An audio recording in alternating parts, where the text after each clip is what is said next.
I think the elements that stood out to me were really the human nature of George. I've said this quite a lot today, but I feel like we look at George currently as this amazing legendary figure, which he is, of course. But in a sense, I think we put him on a pedestal just slightly.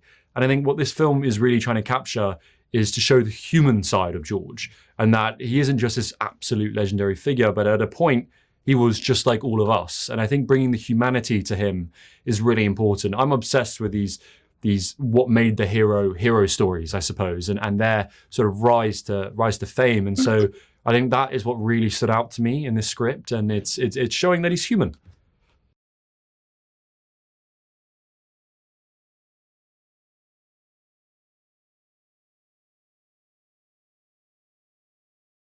Yeah, it was interesting. I mean, George Washington was obsessed with status and class.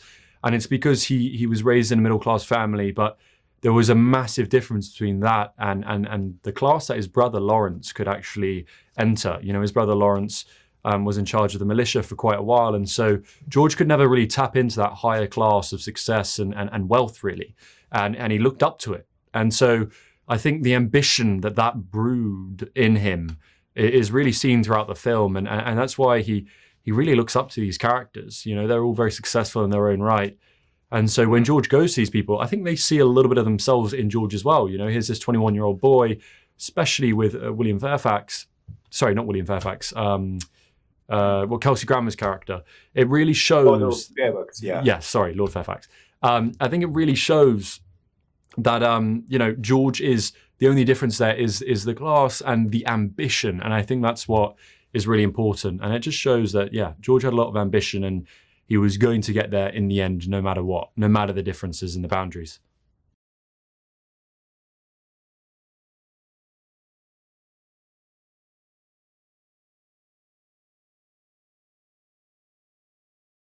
Definitely. I think in that scene where he trusts the First Nation, played by Ryan, amazing actor.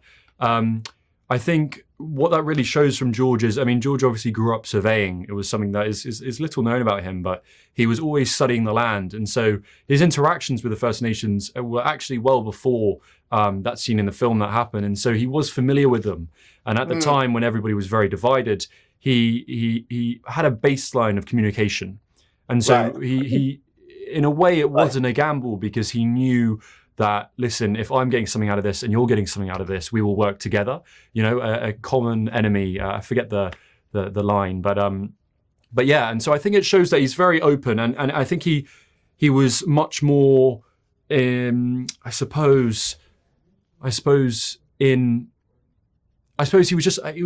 knew a lot more about the land than anybody else did. You know, I think everybody else was a bit naive when it came to, you know, they own plots of land, but they didn't really know what was in it. They didn't know who was in it, and they didn't know how to interact with other people. It was either British or French. And so I think George crossed those boundaries, and I think that's why he became so successful, is because he was able to cross those boundaries. Well, thank you so much for your time, William. I had a good time talking to you. This is a great movie. So much your success in the future. Thank you, mate. It was lovely to meet you. Have a lovely rest of your day.